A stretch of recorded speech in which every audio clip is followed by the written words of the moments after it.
Yashodanandana Jaya Braja Janarandana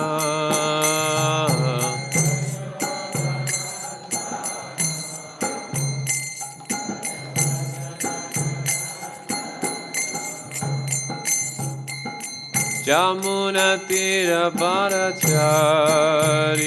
Jaya Kunja Bihari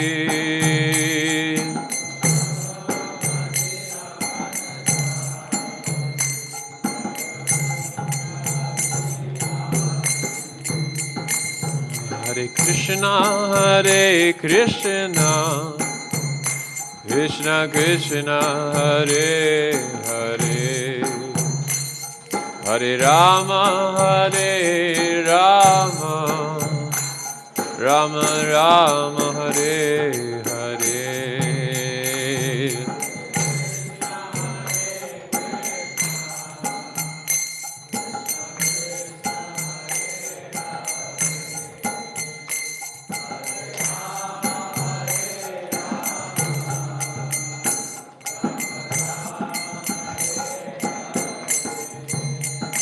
Hare Krishna Krishna Krishna Hare Hare Hare Rama Rama Rama Hare Hare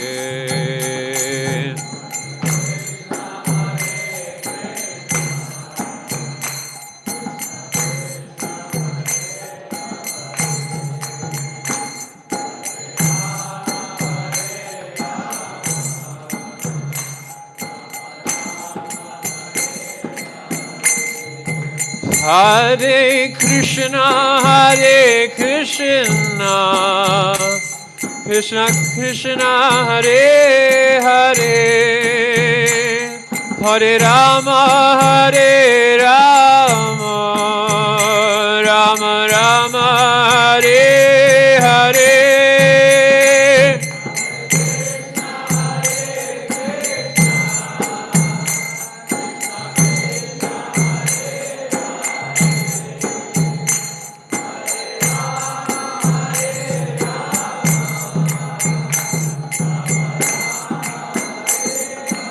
Hare Krishna Krishna Krishna Hare Hare Hare Rama Rama Rama Hare Hare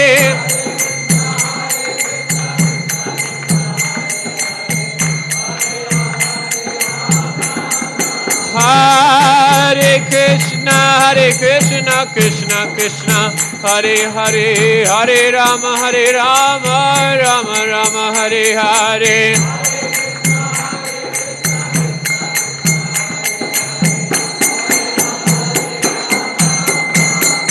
Hare Krishna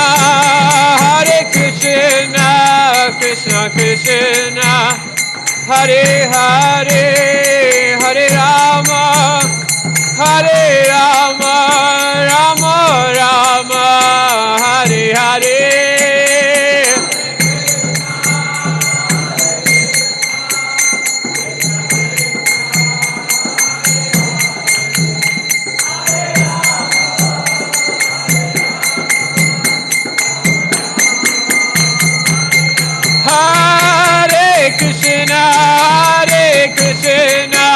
Krishna Krishna Hare Hare Hare Rama Rama Rama Hare Hare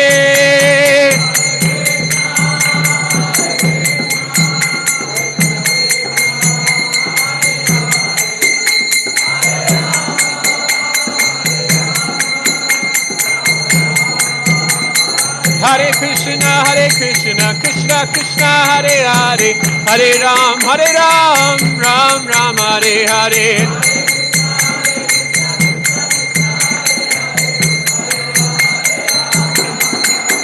Hare Krishna, Hare Krishna, Krishna Krishna, Hare Hare, Hare Rama, Hare Rama, Rama Rama, Hare Hare.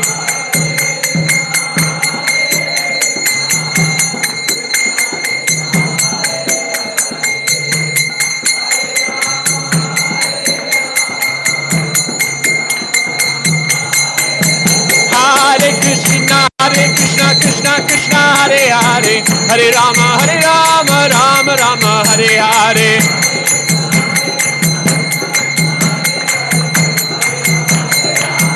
Hare Krishna, Krishna Krishna, Hare Hare, Hare Rama, Ram Ram, Hare Hare.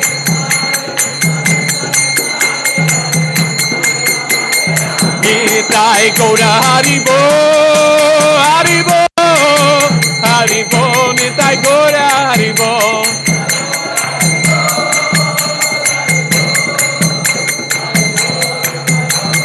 Nitai Gaura Haribo, Haribo, Haribo, Nitai Gaura Haribo.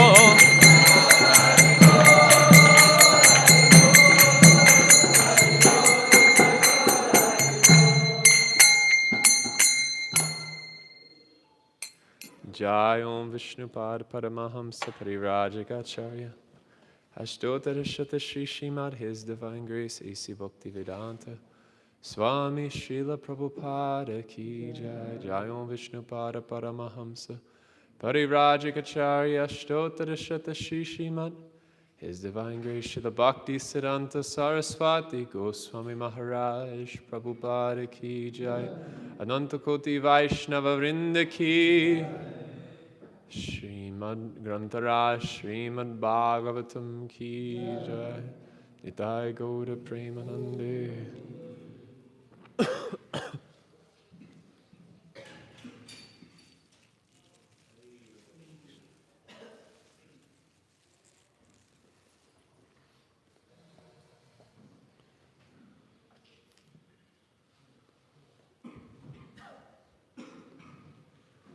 Om Namo Bhagavate Vasudevaya.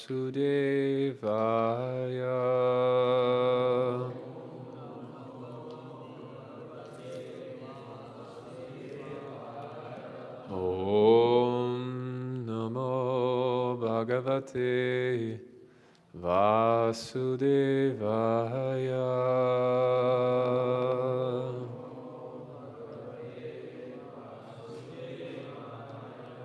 Om Namo Bhagavate Vasudevaya.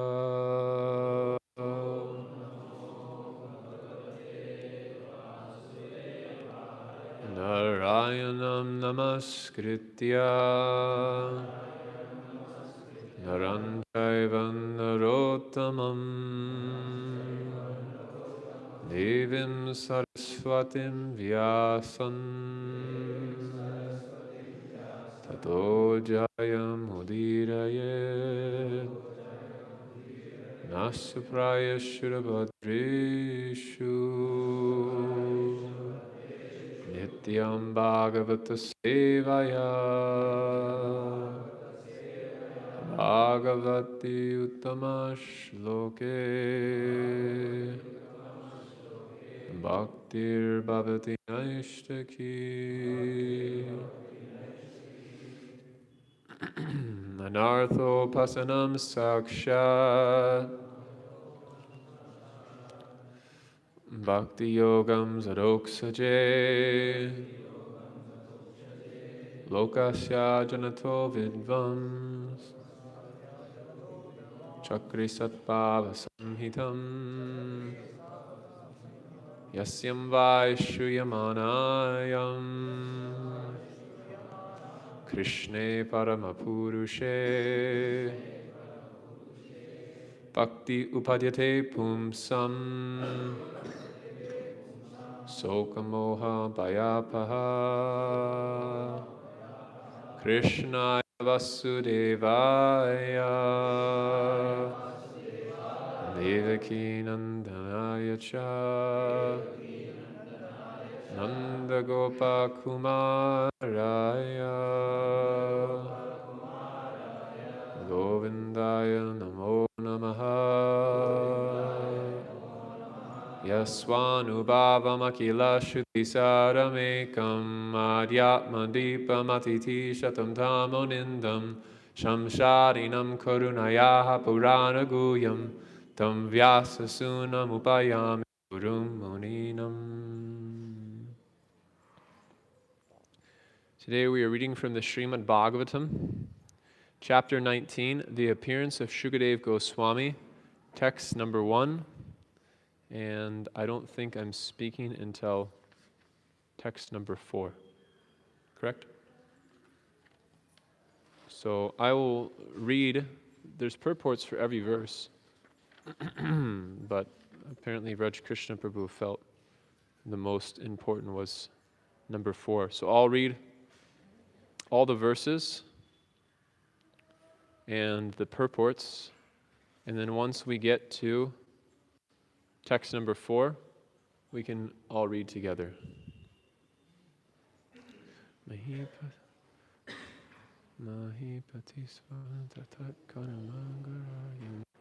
Is it Brahma Samhita?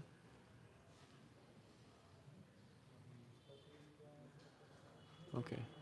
Mahipatistva tata karma garyam vichintayan atmakritam sudharmana aho mayanicham aranvat kritam niragasi brahmani guda tejasi. Translation.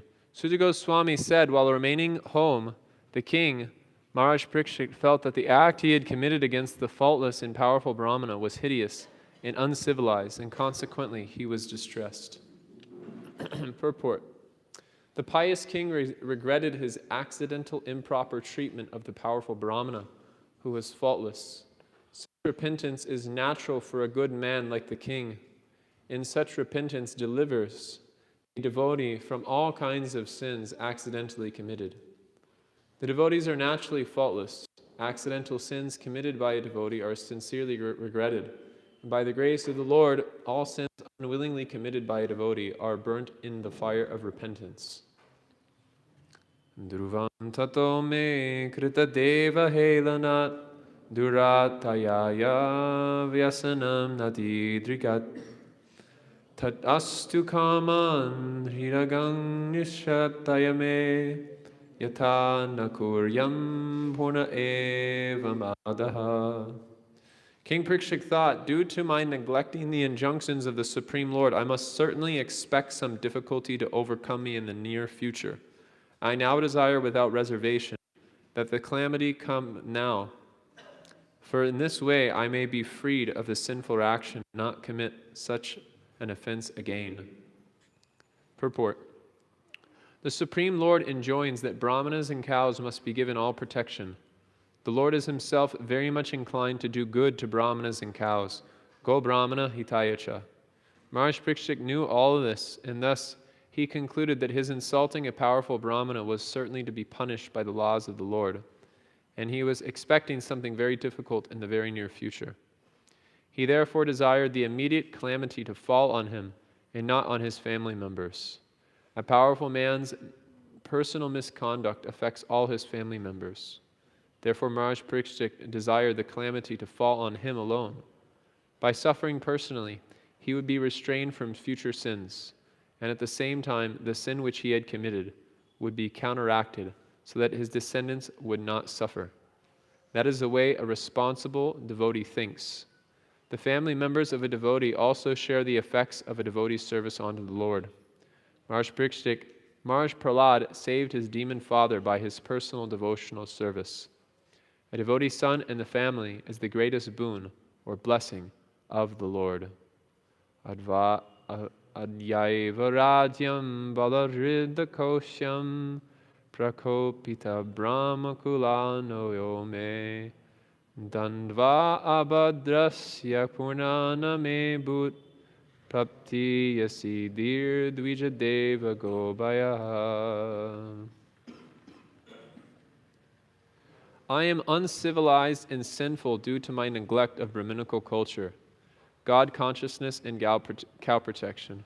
Therefore, I wish that my kingdom, strength, and riches burn up immediately by the fire of the Brahmana's wrath, so that in the future I may not be guided by such inauspicious attitudes. Purport: progressive human civilization is based on Brahminical culture, God consciousness, and protection of cows. All economic development of the state by trade, commerce, agriculture, and industries must be fully utilized in relation to the above principles. Otherwise, all so-called economic development becomes a source of degradation. Cow protection means feeding the Brahminical culture, which leads towards God consciousness, and thus perfection of human civilization is achieved. The age of Kali aims at killing the higher principles of life, and although Maharaj Parikshit strongly resisted the domination of the personality of Kali within the world, the influence of the age of Kali came at an opportune moment, and even a strong king like Maharaj Parikshit was induced to disregard the Brahminical culture due to a slight provocation of hunger and thirst. Maharaj Parikshit lamented the accidental incident, and he desired that all his kingdom's strength and accumulation of wealth would be burned up for not being engaged in Brahminical culture, etc. Where wealth and strength are not engaged in the advancement of Brahminical culture, God consciousness, and cow protection, the state and home are surely doomed by providence. If we want peace and prosperity in the world, we should take lessons from this verse. Every state and every home must endeavor to advance the cause of the Brahminical culture for self-purification, God consciousness for self-realization, and cow protection for getting sufficient milk and the best food to continue a perfect civilization. Sachintayam itam atajaso yata mune sukoto nujijistakakaya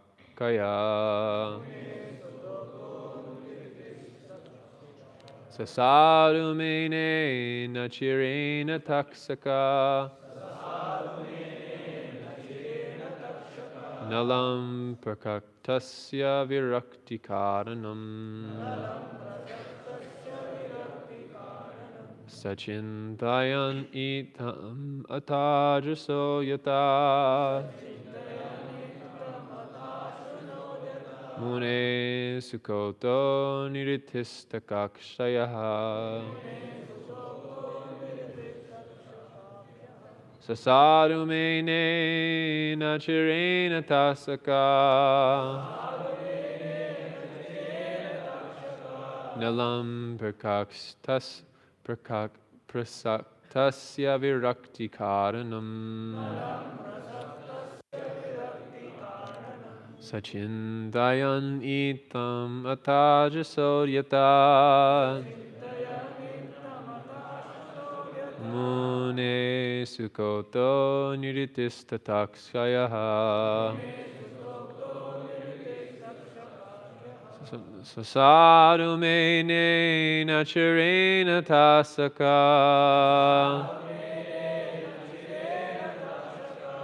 nalam prashaktasya virakti karanam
Mataji's.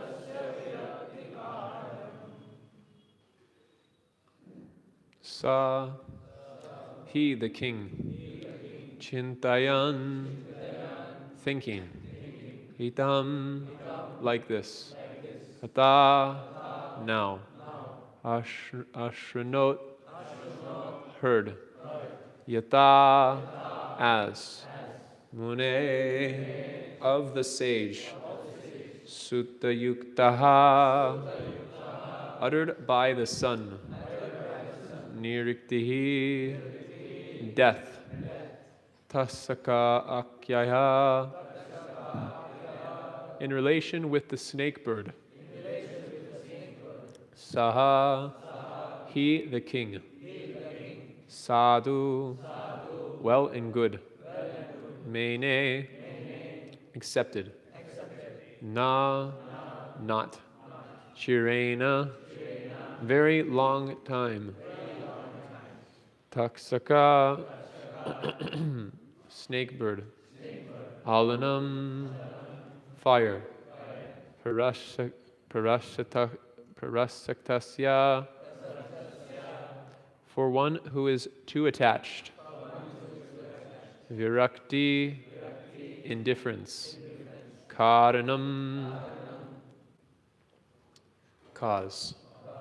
Translation and purport by His Divine Grace, A.C. Bhaktivedanta Swami, Srila Prabhupada.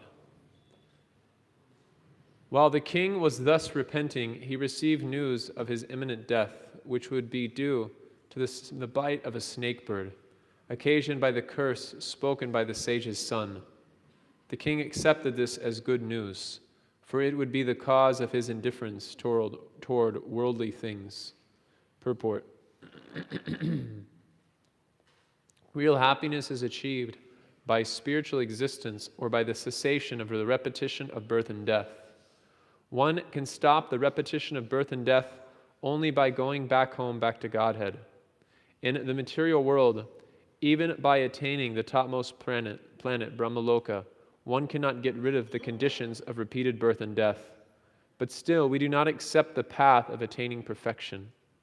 The path of perfection frees one from all material attachments, and thus one becomes fit to enter into the spiritual kingdom. Therefore, those who are materially poverty-stricken are better candidates than those who are materially prosperous.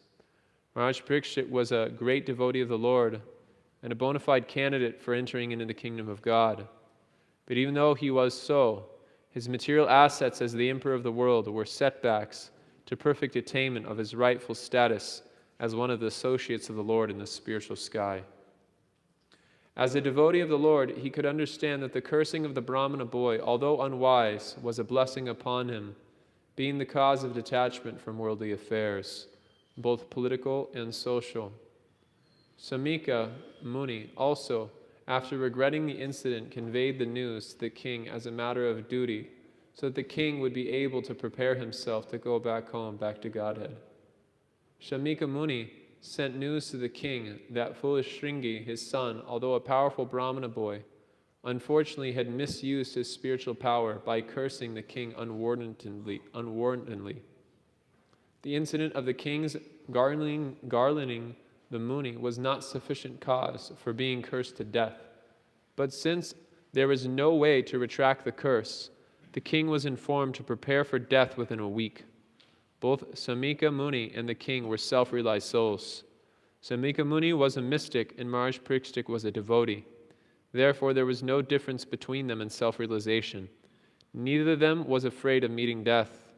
Maharaj Parikshit could have gone to the Muni to beg his pardon, but the news of the imminent death was conveyed to the king with so much regret by the Muni that the king did not want to shame the Muni further by his presence there. He decided to prepare himself for his imminent death and find out the way to go back to Godhead. The life of a human being is a chance to prepare oneself to go back to Godhead, or to get rid of the material existence, the repetition of birth and death. Thus, in the system of Varnashram Dharma, every man and woman is trained for this purpose.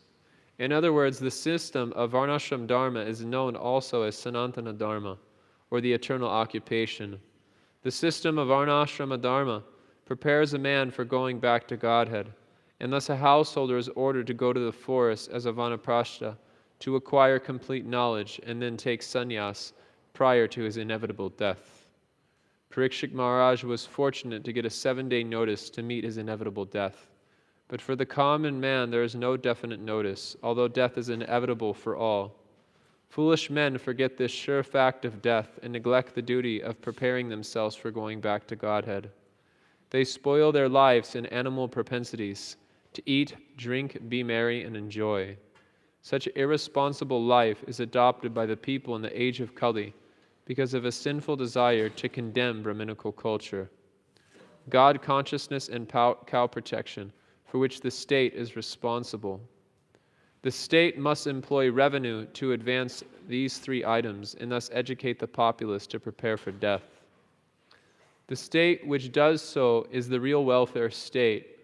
The state of India should better follow the examples of Maharaj Parikshit, the ideal executive head, than to imitate other materialistic states which have no idea of the kingdom of God, the ultimate goal of human life. Deterioration of the ideals of Indian civilization has brought about the deterioration of civic life, not only in India, but also abroad.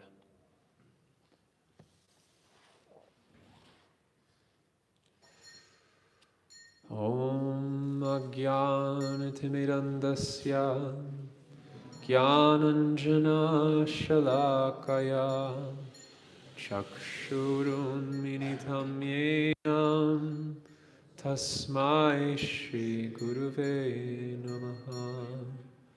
Shri Chaitanya Manobishtam Stapitam Yena Bhutale Swayam Rupa Kadamayam Dadati Swam Padantikam Vandeham Shri Guru Shri Yukta Parakamalam Shri Guru Vaishnavamscha Shri Rupam Sagrajatam Sagana Raghunatham Vitam Tam Sajivam Sadvaitam Savadutam Parijana Sahitam Krishna Chaitanya Devam Shri Radha Krishna Padan Sagana Lalita Shri Vishakam Vitamscha Nama Om Vishnu Padaya Krishna Prishtaya Bhutale Srimate Bhakti Vedanta Swami Niti Namane Namaste Saraswate Deve Gauravani Pacharine Nivishesha Shunyavadi Paschachadeshatarine Nama Om Vishnu Padaya Krishna Prishtaya Bhutale Srimate Bhakti Siddhanta Saraswati Iti Namane Shri Varshabhavani Devi Dayataya Kripabdaye Krishna Sambandha Vijnanam Aine Pravave Namaha Madhurya Ujvala Premadya Shri Rupa Nuga Bhaktita Shri Gora Karuna Shaktis Vigrahaya Namostate Namaste Gauravani Shri Murtaye Dinatarine Rupanuga Virudapa Sadanta Danpataharine. Namom Gorikishoraya Sakshat Vairagyamurtaye Vipralamba Rasambodhe Parambo Jayate Namaha. Namo Bhakti Vinodaya Satchidanandanamine Gora Shakti Svarupaya Rupanuga Varayate Gaur Virbhava Bhumistvam Nirdesa Sajjana Priyaha Vaishnava Sarvabhoma Sri Jagannathaya Te Namaha. Namo Mahavadanyaya Krishna Prema Pradayate Krishnaya Krishna Chaitanya Namane Gauratvise Namaha. He Krishna Karuna Sindhu Dinabandho Jagatpate Gopeshwa Gopika Kanta Radha Kanta Namostute Tapta Kanchana Gaurangi Radhe Vrindavaneshwari Rishabhanu Sude Devi Pranamami Hari Priye Vansha Kalpatarumbischa Kripa Sindhuda Evacha Patithanam Pavanebhyo Vaishnavebhyo Namo Namaha. Jaya Shri Krishna Chaitanya Prabhu Nityananda Shri Advaita Gadadhara Srivas Adi Gaura Bhakta Vrinda. Hare Krishna Krishna Krishna Hare Hare Hare Rama Rama Rama Hare Hare. Durgame Padimenantasya Sakalat Paragatir Mahur Swakripa Yasti Danena Santa Sanpavalambanam Dande Nichaya Trinikam Parayoni Patyat Kridvasaka Kuntata Hetaraham Bravimi He Sadava Sakalameva Vihaya Durat Gauranga Chandra Charane Kurutanuragam.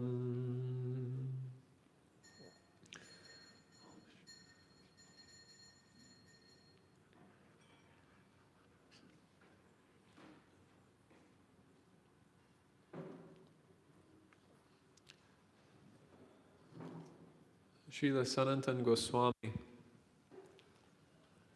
in his book Sri Krishna Lila Stava, which is meant to be a summary of the 10th canto of the Srimad Bhagavatam, gives in sutra format all of Krishna's pastimes in Vrindavan and Mathura and Dwarka. And at the end of that book, throughout the book, he's offering obeisances to each one of Krishna's pastimes. And at the end of that book, he offers obeisances to the Srimad Bhagavatam. And he offers a prayer that I felt was suitable for today's reading of the Srimad Bhagavatam. Madeka bandhumat sangim mat guru ma mahadanaha mat nishtaraka mat bhakya madananda namostute.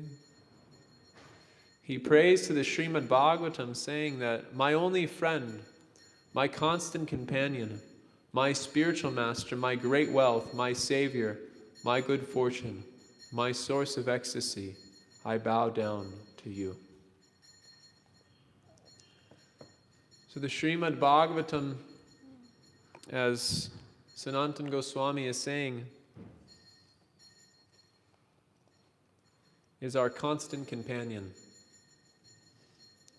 And within the Srimad Bhagavatam, if we give our hearts to studying the Srimad Bhagavatam, then the Srimad Bhagavatam has the ability to reveal the nature of Krishna's energies and the nature of Krishna himself.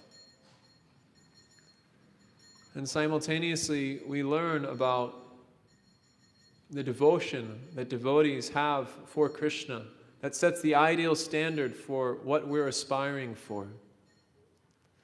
It's explained in the Brihat Bhagavatamrita, Siddhasya Lakshanam Yatsya Saranam Sadhakasyata, that one's sadhana should be in alignment with one's siddha.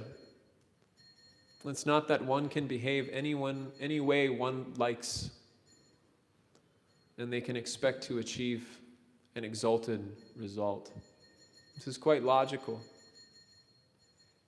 Just like if I want to go to Mumbai from Bangalore, I have to buy a ticket which says Mumbai. If I buy a ticket which says Kolkata, I won't go to Mumbai.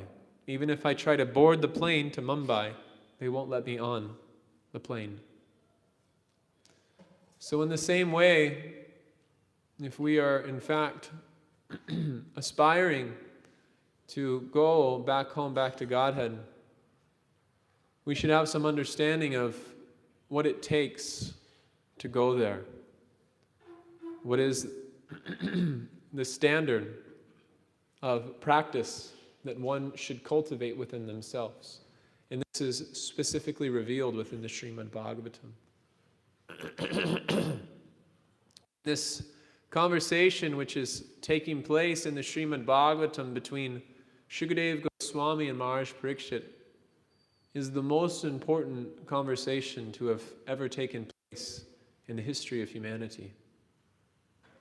As I often tell people on book distribution about the Srimad Bhagavatam, when wise men speak, wise men listen. So we are entering into the section of the Srimad Bhagavatam where the conversation between Maharaj Parikshit and Srila Shukadeva Goswami is about to unfold.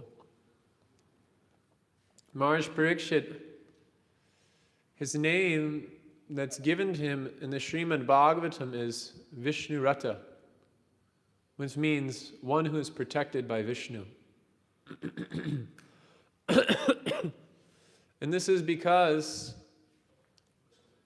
when he was a child in the womb of his mother, Uttara, he was the son of Abhimanyu, and he was the son of Uttara.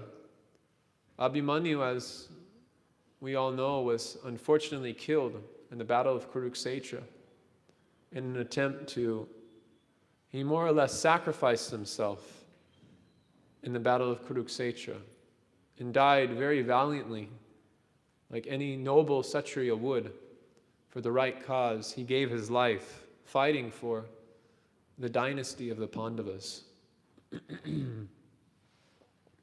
Abhimanyu is the son of Arjuna, and Arjuna is the son of Pandu and the brother of Maharaj Yudhisthira.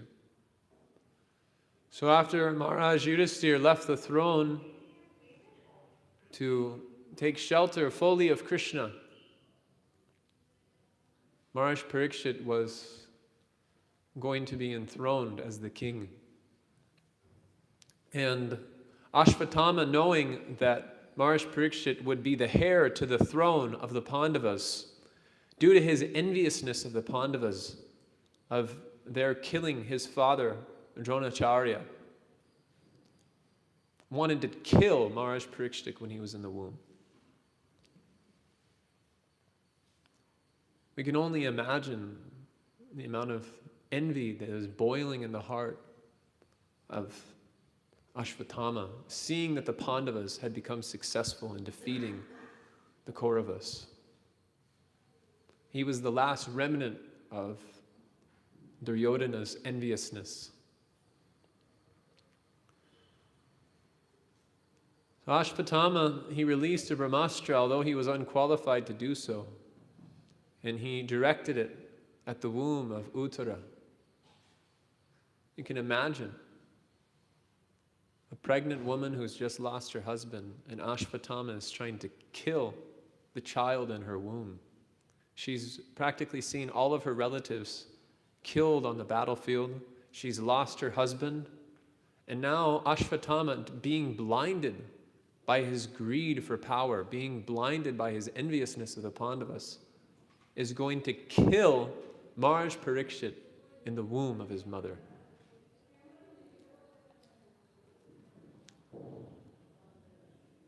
But Krishna manifested himself in the womb of Uttara in order to protect Maharaj Parikshit, because it was his desire that Maharaj Parikshit be enthroned as the king of the world. In the course of his life, Maharaj Parikshit grew into a very qualified king who possessed all the qualities of his uncles and father, all of his grandfathers and granduncles. He became just as qualified as Arjuna, just as qualified as Abhimanyu, just as qualified as King Yudhishthira, as a Kshatriya. And he was ruling the world with so much vigilance that there was no place for sinful activity to take place within his kingdom. There was not a trace of illicit sex. There was not a trace of intoxication. There was not a trace of animal killing. And there was not a trace of gambling taking place within his kingdom. The entire kingdom was flourishing with cow protection, Brahminical culture, and God consciousness, simply by the virtue of King Parikshit. The entire world was flourishing. But no matter how great a man may be, if Krishna desires, one can lose their discrimination. And this is how the Srimad Bhagavatam is acting as our guru, as our well-wishing friend, and as our constant companion, because it's giving the lesson that no matter how qualified we may become, no matter how great we may become, a moment of indiscretion can completely change the course of our life. A moment of inattentiveness can completely change the course of our activity. We see people on a daily basis are losing their lives in car accidents. When I was at the yatra of His Holiness Radhanath Maharaj, when we were on our way into Jagannath Puri, taking a bus into Jagannath Puri, there was a motorcycle rider riding in front of the bus. And we were riding on the bus. We had already had a long trip from Delhi to Bhubaneswara, so we were all quite tired. We were all hungry. We'd all wanted to take a shower. And as we were driving into Jagannath Puri, the bus screeches and glass breaks. And I thought maybe we had hit a cow. I thought maybe we had hit a mailbox. And then when I looked outside the bus window, I had seen that we had killed a man riding on a motorcycle. Within the course of a moment, this man who had a family, a wife, children, parents, likely the only support for that little family in Orissa, was gone. And this is another lesson that we get from this pastime, is that although Maharaj Parikshit has been given 7 days to prepare for leaving his body, his fortune is that he has an awareness of when he's going to leave. But we don't know when our time will come. We don't know when death is creeping in. And Srila Prabhupada often emphasized that old age does not mean number of years one is possessed a material body. Old age means how near one is to death. So the Srimad Bhagavatam, it prompts us in so many ways to wake up and see the opportunity that we're being given. Labvasa durlabha idam bahusam bhavante manusyam arthadam anityam api hadira Turnam mitet anapatet anumrityayava nisheshaya visharakal kalatavatasya. That you've taken birth in this human form of life after experiencing a variegated number of types of bodies. You've experienced life as a hog. You've experienced life as a dog. If you're a woman, you've experienced life as a man. If you're a man, you've experienced life as a woman. And you've experienced practically every type of sense enjoyment available. You've been exposed to intoxication previously. You've been exposed to sex life previously.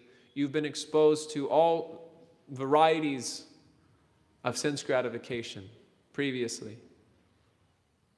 But now that you've taken this human form of life, it's time to wake up and take the opportunity extremely seriously.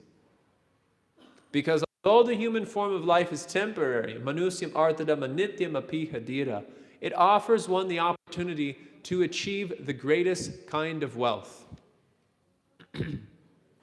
So the Srimad Bhagavatam says, tasyaita heto prayate govito, talabhyate yat brahmatam uparyada, talabhyate na dukam anyata sukam, kalena sarvatra gambira ramhasa. That the wealth that you are seeking is not wealth in relationship to this material body. The wealth that you're seeking is not the pleasure of your senses or the gratification of your mind's demands, to be noticed, to be recognized, to be appreciated, to have some type of position. What you're seeking after cannot be found in the highest levels of material pleasure and the lowest levels of material suffering. But what you are seeking after is much greater than that. So the Srimad Bhagavatam says one should direct all of their energy for this purpose. But if one is too bewildered by the opulence of this material world, the sobriety needed, the gravity needed in order to undertake such a noble task will not be present. Bhogaishvarya prasaktanam taya prita achetasam vyasya buddhir samudo navadiyate. For those who are intoxicated by bhoga, material enjoyment, for those who are intoxicated by ashvarya, material opulence, for them, the fixity needed in order to walk the path of self-realization does not take place. Rather, bahushaka hrinantasya buddhayo vayavasahinam. Their attention is splayed in many varieties of activities. What about work? What about my family? What about dinner?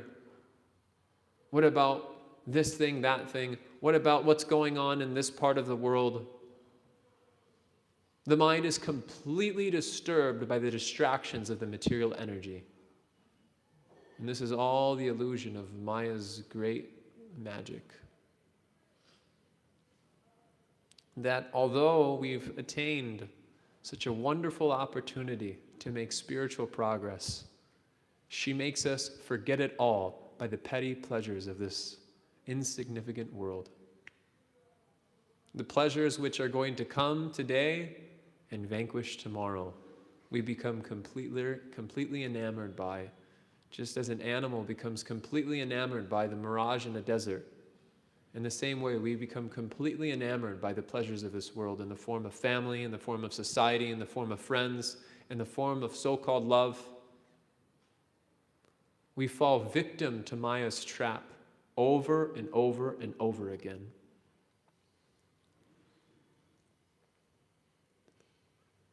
So in order to show compassion to the living entities,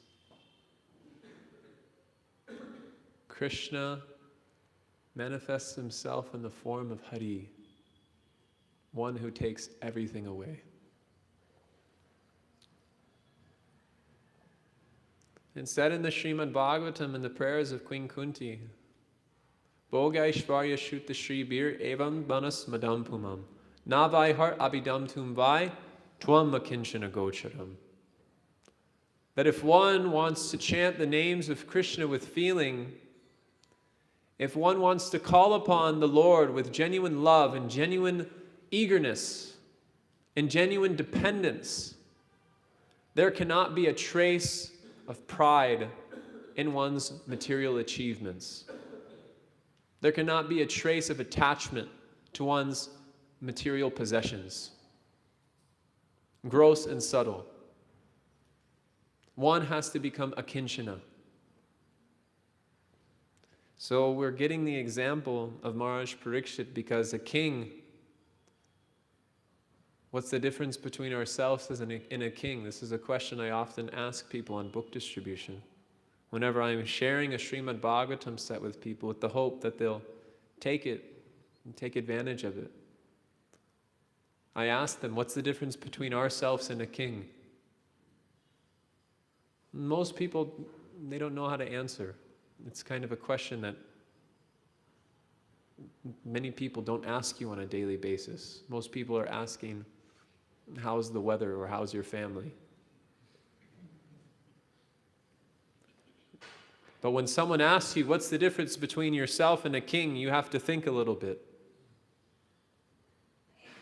So the difference between ourselves and a king is that a king, he has all power, all position, all opulence, all fame, all ability to control practically any imaginable resource of material nature for his own desires, for his own purposes.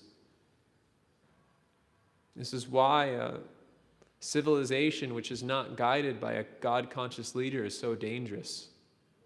Which is being mentioned in these purports, that if leaders in society don't understand the need to protect Brahminical culture, to take guidance from Brahminical culture, and to foster an atmosphere in which cows, which are the very symbol of Dharma, if that is not inculcated and trained in the leaders from a young age, komaro machare pragno dharman bhagavatan iha, if this isn't inculcated into leaders from a very early point in their life, then rather than serving the society in such a way that human society can make advancement towards spiritual realization, what will take place is the society will be organized in such a way in which the degradation of humanity's natural instincts towards God consciousness will be completely stripped away from everyone in society. Men will become irresponsible, women will become unchaste, and in this way, society becomes more and more degraded by producing an unwanted population in society who's completely contaminated with so many unwanted qualities of lust, anger, greed.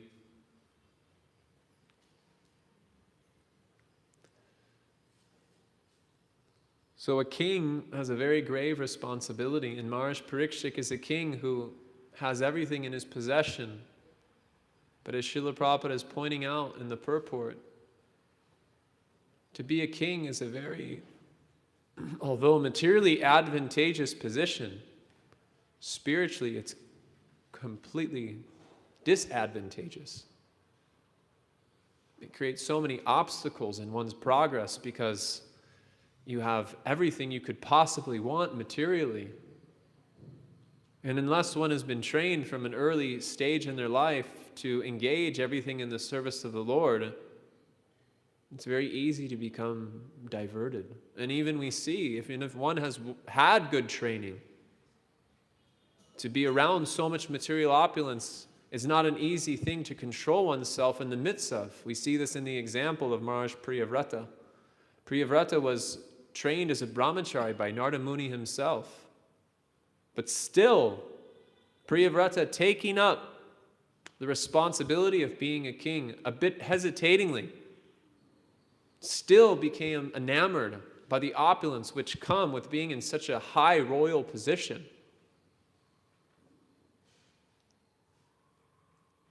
So Maharaj Parikshit is being prompted by the Lord from within his heart Ishvara Sarva Bhutanam Hrita Drishtu Natishtati Brahmayam Sarva Bhutani Yantar Rudrani Mayaya. That Krishna is guiding him from within the heart, just as Mother Parvati was empowered by the Lord to curse Maharaj Chitraketu in order to eradicate his last vestiges of pride that he was carrying in his heart, in which he could take birth as Vritrasura. And Srila Prabhupada explains in the commentary of that particular section of Bhagavatam that through the medium of Parvati, the Lord acting as the Supersoul cursed Chitraketu. So it's explained in the Brihad Bhagavatamrita that Parikshit Maharaj is a pure devotee, and by the arrangement of providence, Krishna prompted him within his heart to place this snake around the neck of Samika Rishi. Later in the Srimad Bhagavatam, when we reach the 10th canto, Shukadev Goswami asks Maharaj Parikshit, do you need some water? Do you need something to eat? Do you need to take some rest? And Maharaj Parikshit is saying, I am relishing the message of Srimad Bhagavatam so much, there is no question of my needing to eat or drink anything, because this message of the Srimad Bhagavatam is acting like a Rasayana Katha. The words that you're speaking are a life-giving nectar, and I don't feel a need to deal with the needs of my material body. He said, just go on speaking. Just go on speaking. So it's not that we should think that Maharaj Parikshit had made some mistake the way that we would make a mistake, but he made that mistake in order to teach us a lesson, in order to show us that a moment of indiscretion can completely change the course of our life. So be extremely careful when dealing with this material world. So he placed this snake around the neck of Samika Rishi. And Samika Rishi, being absorbed in his trance, he wasn't able to receive Maharaj Parikshit properly, and Maharaj Parikshit was feeling a little bit thirsty. But by the arrangement of providence, he wasn't responding. So then after Shringi, the son of Samika, saw what Maharaj Parikshit had done, he chose to curse Maharaj Parikshit just to exhibit his Brahminical power. And Srila Prabhupada explains that this was the beginning of Kali Yuga, because Brahmanas had lost their discrimination in terms of how to deal with the royal order. The abuse of Brahminical power began with Shringi, and that's what inaugurated the Kali Yuga. In this section that we're reading now, Maharaj Parikshit is lamenting the way he treated Samika Rishi. And Samika Rishi, also being a transcendentalist of pure heart and character, is lamenting the mistake of his son, and he's thinking, how can this be undone? You have cursed a king who is the emblem of piety. You have cursed a king who is the leader of humanity in the principles of God consciousness, who has done nothing but create a flourishing kingdom in which the influence of Kali is being held back. And you've cursed this king. You are a foolish child. In Shringi, he already knew he had made a huge mistake. He woke Samika Rishi from his mystic samadhi by his crying, because he realized he had made such a grave mistake in cursing Maharaj Parikshit. So Samika Rishi, he says, Tirashkrita vipralabdha, shabdashkipta hata api, nashyatat pratikurvanti, tad bhakta prabhabopihi. That there's nothing that can be done regarding this curse of Maharaj Parikshit, because he could understand that Maharaj Parikshit is a pure devotee of the Lord. Not only was he a qualified king, but he was a pure devotee of the Lord. And that even if he was defamed, even if he was mistreated, even if he was cursed, even if he was forced to die, Maharaj Parikshit would not retaliate against the curse which had been offered him by the will of providence, because he was able to see that everything was the arrangement of the Lord.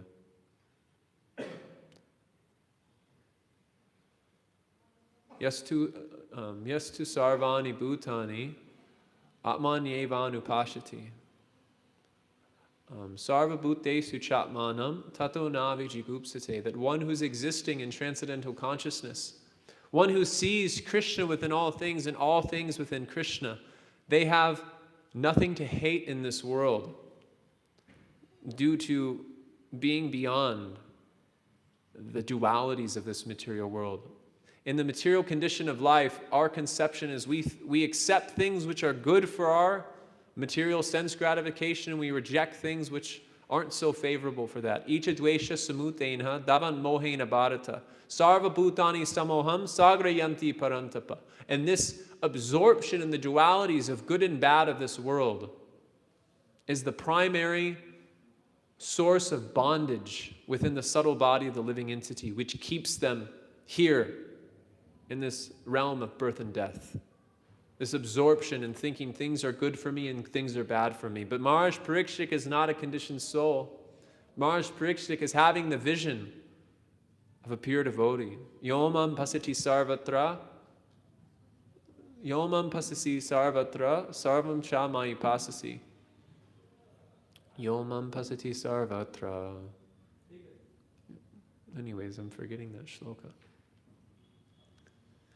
In the Bhagavad Gita, Krishna says that one who sees me in all things in me, I am never lost, nor is he ever lost to me.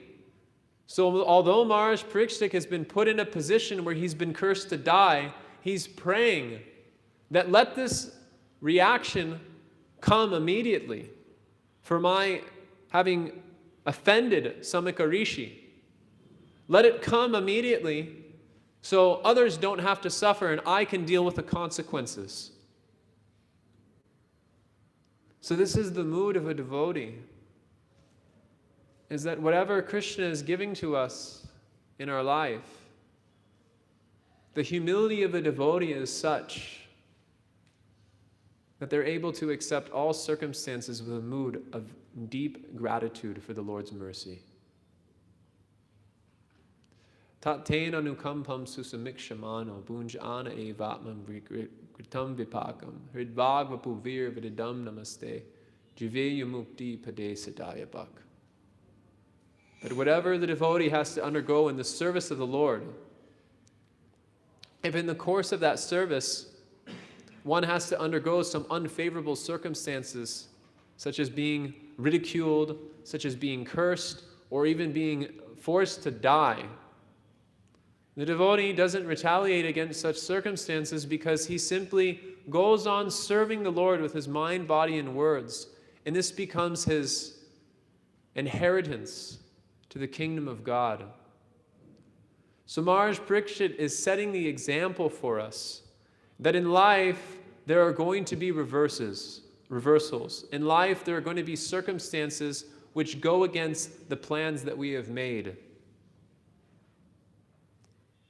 But if we can be in a mood of humility and be in a mood of dependence on Krishna and be in a mood of constantly remembering Krishna through the chanting of Krishna's holy names and the constant absorption in the message of the Srimad Bhagavatam, then despite these circumstances coming into our life, we will be properly situated.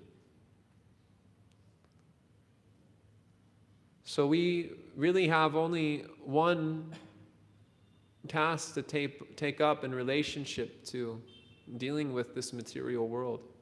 Turnam yatet anapatet anumrita yavam. That we should take to the process of self-realization seriously and immediately. It is not something that should be delayed. It is not something that we should take lightly. But learning from the example of Maharaj Parikshit, we should understand that death can come at any moment. And the petty problems that we fill our mind with on a daily basis are simply Maya's illusion. And the only problem we really have to deal with at every single moment of our life is the fact that at some point or other, we have to give up this body. And the human form of life is an opportunity to elevate ourselves beyond this cycle of birth and death, beyond this repetition of birth and death, suffering, old age, and disease. And if we can become sober enough to grasp this point from the Srimad Bhagavatam, that at every moment, even if our spouse leaves us, even if all of our wealth is taken away, even if we are become infamous for one reason or another, or even if we have to die, if we have taken genuine shelter of the Srimad Bhagavatam and genuine shelter of the holy names of Krishna, then we can know that we are treading the path of the previous acharyas. Bejare manayotagre, Bhagavatam zadhoksajam, Sattvam vishetam shemayam, kalpante yenutaniha. That this was the practice of devotion which was practiced by the previous acharyas. And if one accepts that same standard of devotion, that same level of surrender, or at least follows the process which brings one to that standard of devotion, then one can attain the same state of consciousness which is possessed by those acharyas. So we see in the life of the acharyas the principle of ahoitukiya pratiyata is ever manifested within their mood of service. Srila Prabhupada had to undergo so many inconveniences simply to come to America. And then once he was in America, he thought when he would tell the American people about the four regulative principles, they would say, "Swamiji, please go home." But despite the fact that these obstacles were there, these unforeseen obstacles, scarcity of resources, and inconvenience were present in his life. Because he had imbibed the mood of his spiritual master, he had imbibed the mood of the Srimad Bhagavatam to the fullest extent, he was able to go on serving and serving and serving. And we see that up until the end of his life, even when he's lying on his deathbed, he doesn't give up the service of his spiritual master, but he's simply translating the Srimad Bhagavatam. Many devotees, when they find out about the end of their life, if they're fortunate, they'll prepare themselves by absorbing themselves in the Bhagavatam, by absorbing themselves in the holy name. But Srila Prabhupada was such an acharya that even in the midst of such a circumstance, he would bring his devotees and they would chant and they would read to him. And he was also preparing himself to set an example. But simultaneously, he went the extra mile by showing the example of the love a disciple has for their spiritual master. That even in the most inconvenient circumstance in which the body is completely emancipated, Srila Prabhupada is sitting on his deathbed with his disciples recording him, and he's saying everything is moving under the control of Krishna. So we have a wonderful example to follow with Srila Prabhupada, and he's left us a wealth of knowledge within his books, and he has given his entire life to producing this Srimad Bhagavatam. So we may not be able to write in the way that Srila Prabhupada has. We may not be able to perform the austerities that Srila Prabhupada and Bhaktisiddhanta Saraswati Thakur and Srila Bhaktivinoda Thakur have performed in order to bring us to the path of devotional service. But at the very least, the amount of energy that Srila Prabhupada has put into writing his books as a service and an offering to him, we can put that same amount of energy into reading his books. Because in life, everything is going to be taken away from us. As we see in the life of Maharaj Parikshit, everything is being taken away. But in the course of our life, as we're dealing with material circumstances, if we're able to develop attachment for the message of the Srimad Bhagavatam and develop attachment for the holy names of Krishna, even when everything is taken away from us, that will remain our great wealth and treasure in life. Hare Krishna.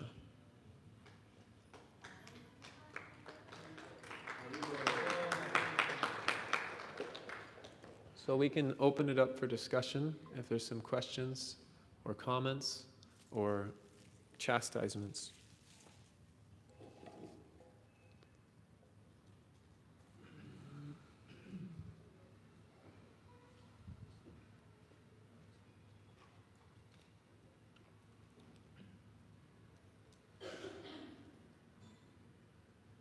Yes, Prabhu.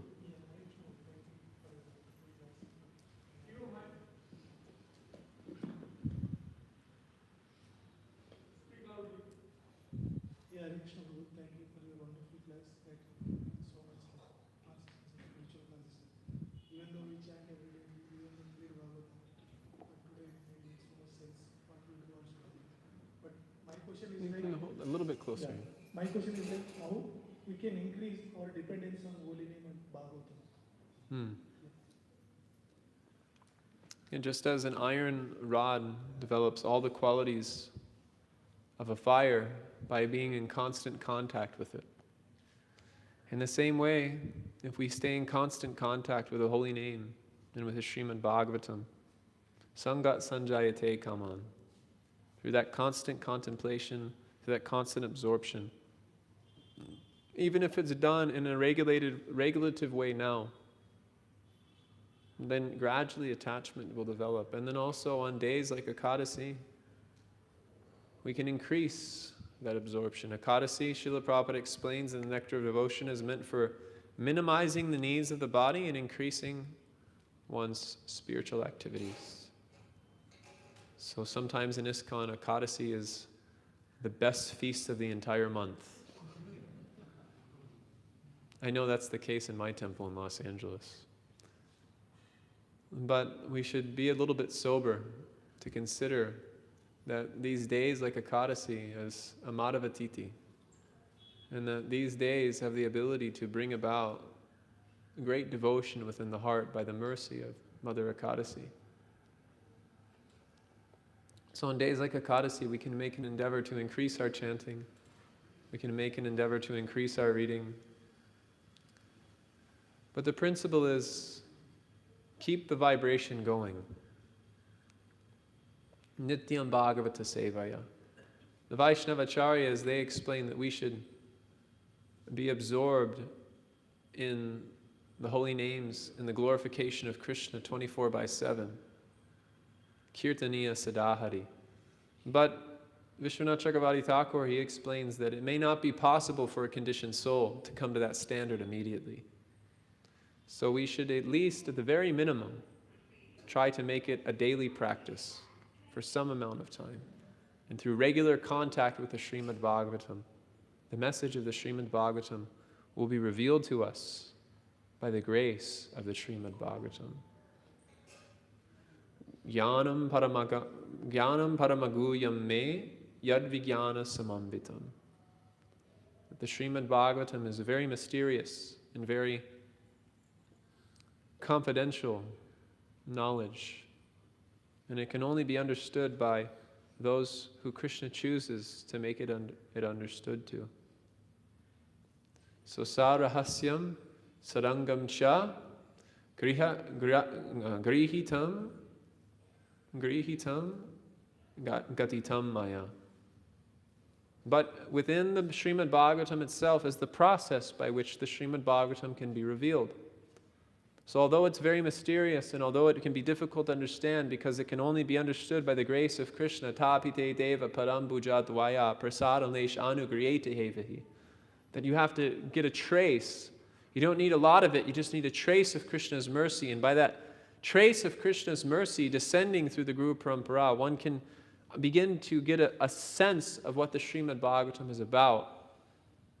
And within the Srimad Bhagavatam itself, within the study of Srimad Bhagavatam itself, is the means as to how we can make advancements. So if we just stay in constant contact with it, under the guidance of Srila Prabhupada and his followers, not just during the official Srimad Bhagavatam class in the temple, but making it a regular habit to be studying Srimad Bhagavatam and to be studying Srila Prabhupada's books.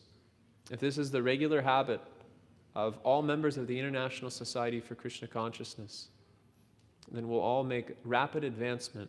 And any person in ISKCON who makes the decision to read Srimad Bhagavatam for 1 hour of a day, they affect the entire society of Krishna conscious, the entire society of devotees in a positive way, because they will become self-effulgent through their study of the Srimad Bhagavatam. They will become purified, they will become knowledgeable, and they'll become humbled by the depth of the Srimad Bhagavatam. And that will be a great contribution to the entire ISKCON community. So the regular study of the Srimad Bhagavatam and the attentive chanting the holy names of Krishna are two of our most important services as devotees. So while we're dealing with the many, expanding the movement, building temples, developing farm communities, so many activities we have to do in order to spread Krishna consciousness around the world. But in the process of building all of this infrastructure, we can't forget that the infrastructure, it only has value when that infrastructure is carrying substance. It's just like if I give you a brand new iPhone 15, is that the one that's out now? I guess people in India don't know so much about it. I don't see iPhones in India. iPhone 15, right? Okay. If I give you an iPhone 15, and I give you the box of the iPhone 15, but within the box there's no phone, it doesn't really have so much value. So in the same way, in the process of developing the infrastructure of expanding the Sankirtan movement, the devotees of ISKCON cannot forget the substance which is meant to be carried by the form of our preaching activities. So one of our most important services is for us to come together, study Srimad Bhagavatam, and develop attachment for the Srimad Bhagavatam on a regular basis.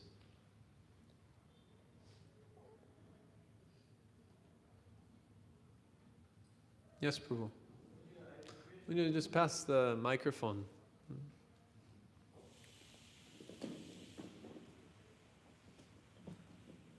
Prabhuji, my question is how to increase focus on chanting. One way it looks like you are closer to God, and the next way we are feeling distracted and under the control of Maya. I also request you to share your initial experience of chanting. Krishna in the Bhagavad Gita answers this question. He says, wherever the mind goes to its flickering nature, bring it back to him. So even if one is having a good experience with chanting, we shouldn't dwell on that good experience so much. And if we're having a bad experience while chanting, we shouldn't dwell on that experience so much. But we should simply try to bring our mind back to just hearing the vibration of Krishna's names. And within our heart, understanding that Krishna is non-different from his name. So if I'm able to give my attention to hearing Krishna's names, then I'm in direct contact with Krishna. So the way to control the mind in chanting is to simply bring it back to chanting. And when we're chanting, we shouldn't be doing anything else. We shouldn't be looking at our cell phone. We shouldn't be driving our car. We shouldn't be discussing the latest news with other devotees. But when we chant, it should be our time to be with Krishna. It should be our time to associate with Krishna. It should be our time to offer ourselves genuinely from our hearts to Krishna. If this is our consciousness while we're chanting, and if we're very attentive in the process of chanting by avoiding the 10 offenses, then Krishna will reciprocate with that endeavor. But yeyatamam prapadyante, if we don't take the chanting of the holy name seriously and just see it as some activity that keeps me within the social circle of ISKCON, then we won't actually be able to understand the depth that the holy name is trying to give us.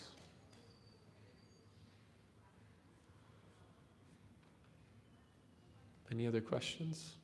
Yes, Prabhu.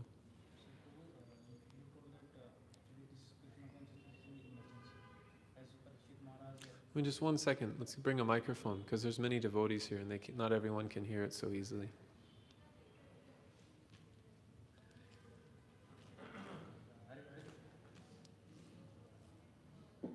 Hare Krishna. So actually, Prabhu, you told that Parikshit Maharaj, it was mentioned that Parikshit Maharaj had 7 days, that after 7 days he will die. And for us, we cannot say about any moment, that any moment death can come. But you were telling that actually it's an emergency, that we should always focus on Krishna consciousness activities. But Prabhu, we have so much anarthas in our heart, so we cannot able to think that we cannot able to enamor our mind that that we should focus on Krishna consciousness activities all the time. So how can we think about that? Well, we should keep in mind that it's illegal to consider oneself permanently unqualified. To think that I'm permanently unqualified is against the rules of Krishna consciousness. The whole purpose of the Srimad Bhagavatam, the whole purpose of the holy names is to make us qualified to come to that consciousness. So we should take shelter of the things which we know will purify us. Anartho pasanam sakshat bhakti yogam sadhoksaje. Lokasya janato vidvams chakri satvava samhitam. The Srimad Bhagavatam has specifically been written for the purpose of eradicating those anarthas.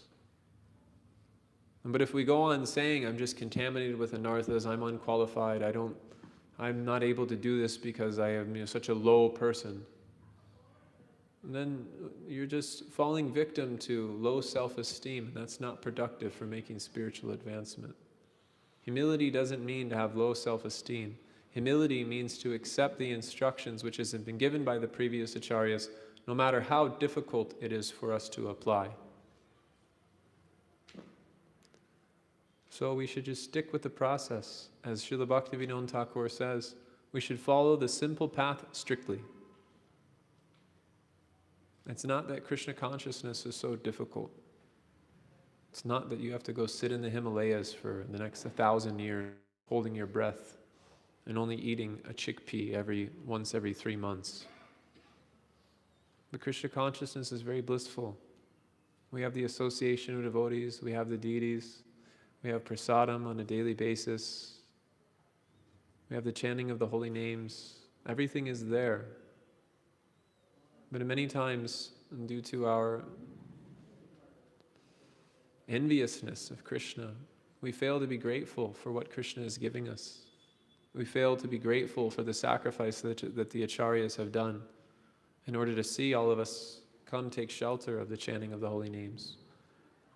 So rather than becoming so absorbed in ourselves, we should simply think, what can I do for others?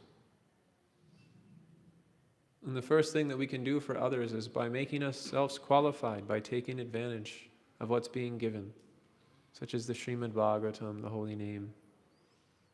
And we should try to curtail this permanently unqualified mindset, which is more or less just a manifestation of the lower modes of material nature.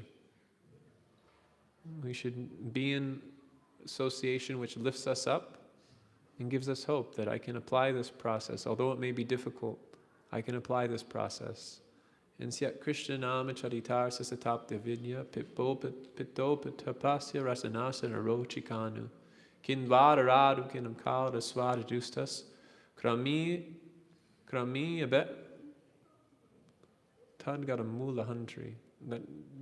Although the holy names in the initial stages, they may taste like poison.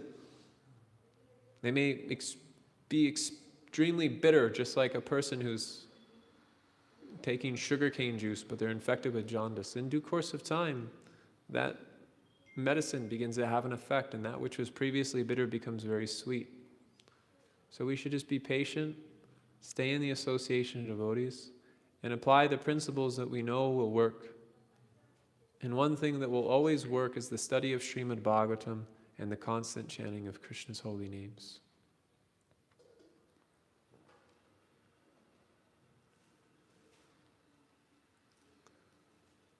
Yes, Prabhu.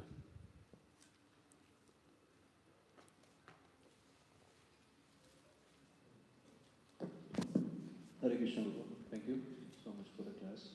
So my confusion is regarding the reference that you made, that during the times of Parikshit Maharaj, the pillars of dharma, no four regulative principles were not being broken. You made one reference on this point. Yes, it's mentioned in the Srimad Bhagavatam. Yes. So during that time, so the protection of dharma was because of the pure Brahminical culture, or was it because of a good administration of Parikshit Maharaj? Both. Because the administration and the Brahminical culture, they have to work cooperatively. The role of administrator is to protect Brahminical culture, and that Brahminical culture gives guidance.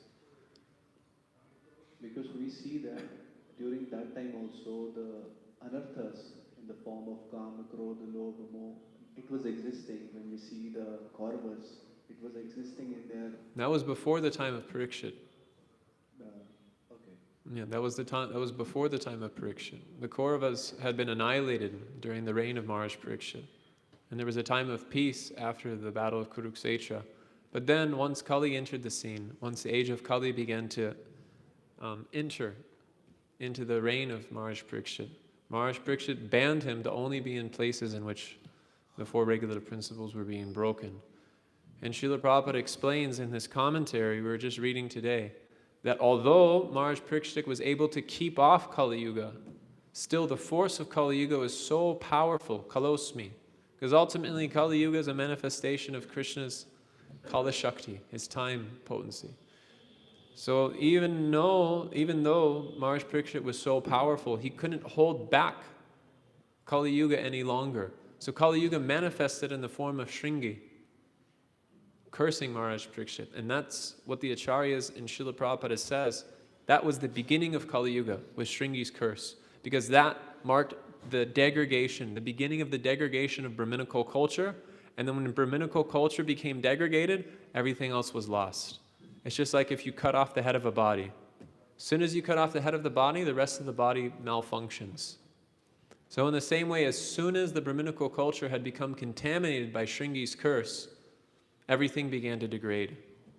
But up till that time, Maharaj Parikshit was holding back the forces of Kali Yuga within his kingdom. It's mentioned in Srimad Bhagavatam what the world was like during Maharaj Parikshit's reign. You can go and study there. Though you have clarified that point, but once again I will ask, though Shringi had repentance just after what he did, will not that turn back time? No, because the only thing that could have counteracted what Shringi did is explained by Samaka Rishi, in which he says, Taraskrita vipralabda shaptaskipta hatapi nasyatat pratikurvanti tad bhakta pravavopihi. He says that the only way this curse can be counteracted, although Shringi is repentant, the only way is if Maharaj Parikshit counter curses Shringi. That's what Samaka Rishi identified as the only way to counteract the curse. But because of Maharaj Parikshit's devotional qualities, the nature of a devotee is not to retaliate against things which go against him, because he simply sees the mercy of Krishna. Yastu sarvani bhutani atmanyevanupashati. They just simply see the will of Krishna being manifested. So they don't feel they have anything to hate. Tatu navi jugupsate. So they don't feel there's anything to retaliate against. Those who aren't Krishna conscious, those who aren't pure devotees, we see in many places in the Srimad Bhagavatam, there's cursing and counter-cursing. But in the character of Maharaj Parikshit, we see this quality of Trinadapi Sunichina manifested in his heart by the will of Krishna.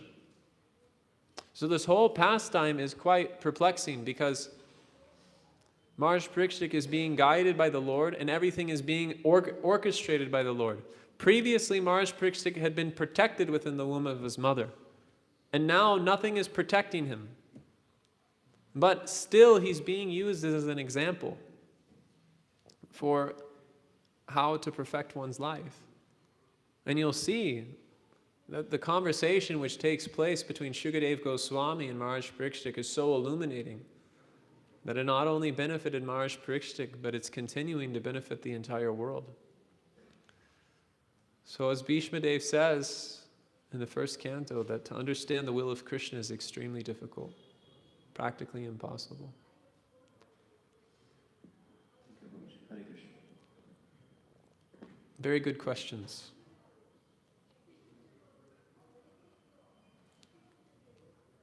Anything else? Yes, Abhishek Prabhu.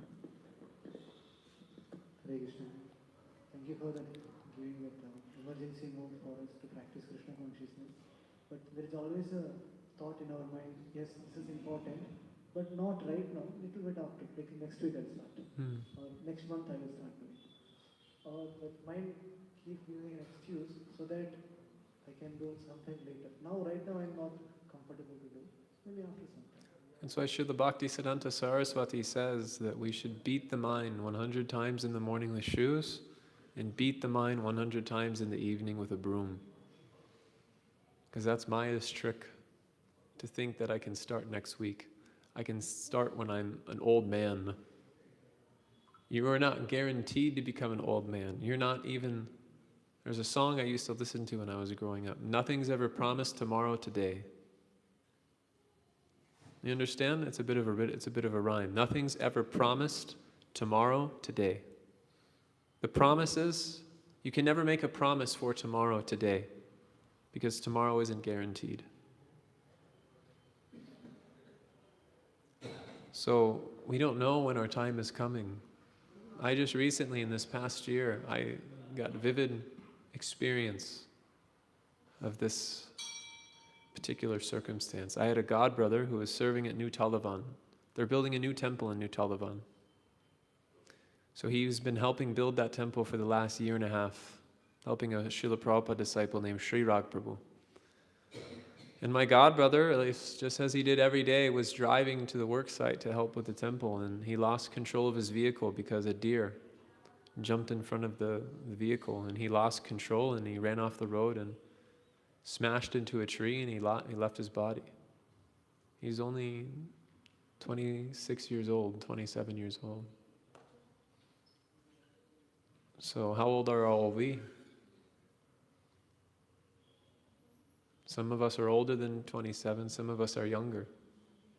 But it shows that death can come in at any moment. Luckily, up to that point, his well-wishers and those who were around him said that he was extremely absorbed in Krishna consciousness at that time.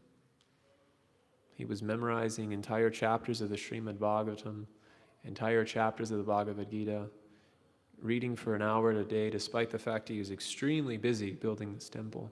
He was extremely Krishna conscious. He would chant all of his rounds. He was doing deity worship. He was on his way to offer Mangalartik. So he set a wonderful example for all of us, that he was in a mood of preparation. And although he had to leave at such a young age, because he took Krishna consciousness so seriously, he was able to prepare himself. Unfortunately, Maya is extremely strong, and we don't take these stories of the Srimad Bhagavatam or even these stories of a devotee existing nowadays so seriously. But at the very least, we can pray for the gravity to be able to understand how serious the matter of the human form of life is. We can pray for the sincerity and the knowledge that Krishna can give us the intelligence to take this process seriously and to not waste our time. My dear friend and mentor and spiritual teacher, His Grace Rajendranandana Prabhu, he left his body 2 or 3 years ago now, around this time. And he had been diagnosed with spinal cord cancer. And he had been only given 6 weeks to live. Up to that point, he was having so many health problems. So he was having back problems, pain in the back, so it was causing him a lot of difficulty. And he went in to see a doctor, and the doctor told him, you only have 6 weeks to live. And then, as he was preparing to leave his body, he was a very Krishna conscious person. Anyone who's been on Navadvip Dham Parikrama will remember Rajendranandana Prabhu, because he was always one of the devotees who would speak during Navadvip Dham Parikrama. Anyone knows who I'm speaking about? Rajendranathana Prabhu? No? If you've been on Navadvip Parikrama, if I showed you his picture, you would recognize him. A very blissful devotee, very inspirational person. So he told his wife before he was getting ready to leave his body just a few days, don't waste time. So we should try to use every moment for remembering Krishna and not take this life as a guarantee, not take this life for granted. We should try to be sober, we should try to be contemplative, and in this way take full advantage of the Srimad Bhagavatam and the holy names and the service which the Acharyas have given us, and become genuinely blissful in Krishna consciousness. So at the time of death, there's no question of death. There's no question of a change of body. It's simply a change of service. But we continue on serving. We continue on with everything we've been doing up to that point. Remembering Srimad Bhagavatam, chanting the holy names. If that's our consciousness at the time of death, satatam kirtayanto mam, that's what we will carry into the next life. So there's no question of our service stopping. It's no question of our absorption stopping. But anything that we've tried to appropriate in relationship to this material body, all of that will be taken away. But if our attachment is fixed in the Srimad Bhagavatam, if our attachment is fixed in the holy names, then we'll bring that with us anywhere we go. And Krishna will protect us. But he won't protect our material circumstances.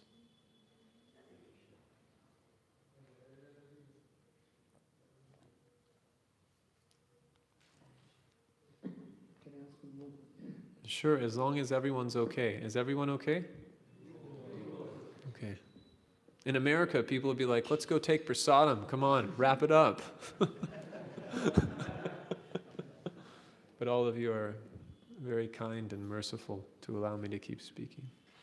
Yes, so like, this is like, I can say my personal life also experience. Sometimes we don't get taste in chanting. Sometimes we are not getting interest to read Bhagavatam. And we pray to Krishna also. And even after that, it's difficult to get taste or in anything. Means we are not getting that fixity in doing sadhana. We pray to Krishna. After that also, Krishna doesn't respond much. We become so like humbled after some time. And then also, it seems to be Krishna like he wants to get us on our knees and become so humble, and then he'll give some taste. So many times, okay, it's nice, but sometimes we don't have that much patience, and we tend to give up also altogether endeavor. So, but if it is a patience is there, we can get that. It means the test which Krishna wants us to undergo in our life, we pass. It's good, but we don't have that much patience to undergo that much tests. So how to continue even after such tests from Krishna? It's a fact that Krishna wants us to go to our knees, because that's where we're meant to be. As the Tatastha Shakti, we're meant to be in the position of a servant. We're meant to be in a low, insignificant circumstance.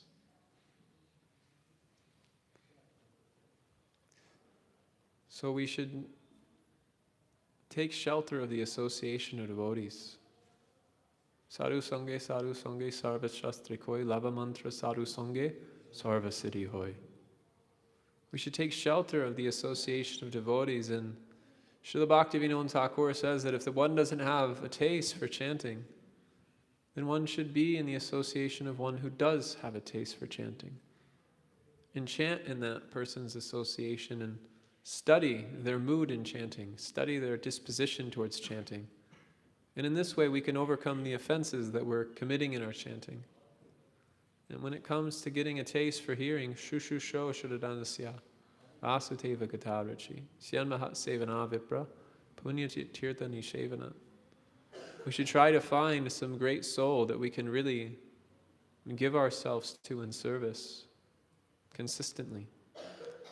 And if we're genuinely trying to serve that person, then taste will come. So it's not that Krishna consciousness is meant to be a dry process. It's Kevala Anandakanda. It's a blissful process. And swadu swadu pade pade, at every step, relishing, relishing, relishing. So if there's something off in terms of our taste, then we need to look at how we're applying the process. We need to study, what do I need to do differently? Do I need to increase my reading? Do I need to increase my chanting? And I have found that if you take time on days like Ekadasi to do that, then Krishna rewards you with more taste as you go on. But getting a taste isn't necessarily the goal of Krishna consciousness. The goal of Krishna consciousness is to see that we're moving from a mood of trying to exploit this world, trying to exploit Krishna's energy, to trying to be of service to Krishna and his devotees. So taste naturally manifests in the heart of someone who has a disposition of service. If we're simply trying to experience spiritual sense gratification, then that taste won't come, because Krishna knows our heart. Krishna sees our intention. So getting a taste for Krishna consciousness is important in order to give up a lower taste. But sometimes Krishna won't give that taste in order to see how eager are we to evolve our mood of service. And then once that mood of service evolves to the next stage which it needs to come to, Krishna awards us with more taste than we had previously. So we always have to introspect and see, how much am I cultivating a mood of being a servant to the Guru, being a servant to the Vaishnavas, and being a servant to Chaitanya Mahaprabhu's mission? If that mood of service is there, then naturally when you sit down to chant the holy names, there'll be a taste. Naturally when you sit down to read Srimad Bhagavatam, there'll be a taste. But if you try to approach the Srimad Bhagavatam in a mood of enjoyment, even if it's a very subtle enjoyment, you won't experience the full depth of what the Srimad Bhagavatam has to offer. So we always have to analyze and introspect and pray for a mood of service. We shouldn't be praying for a taste in Krishna consciousness, but we should pray to Krishna that whether you give me a taste or don't give me a taste, just let me be a servant, because that's my natural position. I'm simply meant to serve you. And Narayana parasarve nakutasta nabidyates swarga apavarga narkesu apitulyartha darshanam. Whatever circumstance you put me in, Krishna, if I can just go on serving you, then all of these circumstances are tulya, they're balanced. So that should be our only concern, is to see that we're cultivating this mood of simply being a servant of Krishna. Chaitanya Radasa Muni, Chaitanya Radas, Chaitanya Radasa Muni, Dasa Anudas. We should see that that consciousness is developing within ourselves. And I am a servant of Sri Chaitanya Mahaprabhu, and I'm a servant of Sri Chaitanya Mahaprabhu's servants. If that's our consciousness, in any circumstance, Krishna will award us a great taste in the holy names and a great taste in the Srimad Bhagavatam.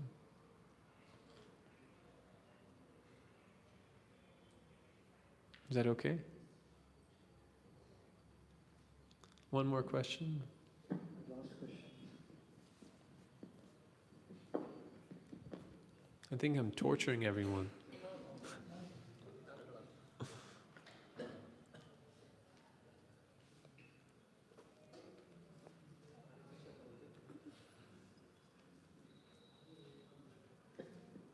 Hare Krishna Prabhuji.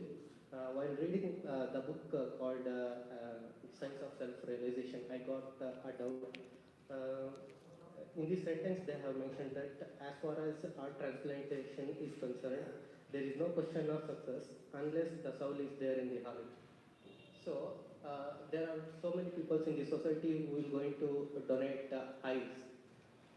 So can you conclude that while donating his eyes, he is transferring his soul to another body? Donating the eyes while he's still living? Sorry, yeah, the donor will going to live his life after donating his eyes. After leaving the body, he'll give his eyes. No, after in the while living in condition that he is living. Someone is sacrificing their eyes Yeah, and giving their eyes to another person? yeah. So can you conclude in that process, soul is there in the eyes, so the process is successful. Can you conclude like that? No. Because in this sentence they have mentioned, as far as art transplantation is concerned, there is no question of success unless the soul is there in the heart. But you're speaking about an eye. Eye, yeah. But there are some persons who are going to donate only one eye. Yeah, it's not that the soul will be transferred. The eye is just like a part of a machine, just like a transmission in a vehicle is a part of a machine. You can take the transmission out of one vehicle and put it in another vehicle. So in the same way, you can take the eye out of one body and put it into another body. That doesn't mean that the driver of the body is going with the transmission, or the soul is going with the eye. And another question, probably in this book they have not cleared that soul, they are talking about soul. What can we understand that they are talking about Jivatma, Paramatma or Pretatma? What we have to understand and how to read that sentence? So whenever the soul is mentioned in Srila Prabhupada's books, Srila Prabhupada will never refer to the soul as the Paramatma. If he's referring to the Paramatma, he'll use the word super soul. But when he's referring to the soul, he's referring to the Anu Atman. So there's the Vibhu Atman, who is the Paramatma, that's Krishna, situating within the heart of every living entity.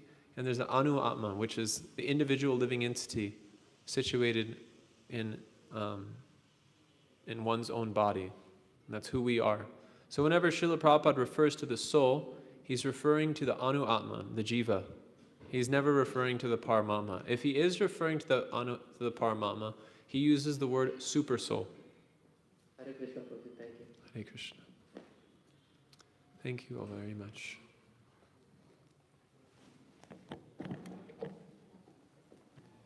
Hare Krishna. Let us thank His Grace Devavrata Prabhu for stirring our heart for last 1.5 hours. And we felt very nice. He was very deep in his topic. Not only speaking deep, he practices also very deep.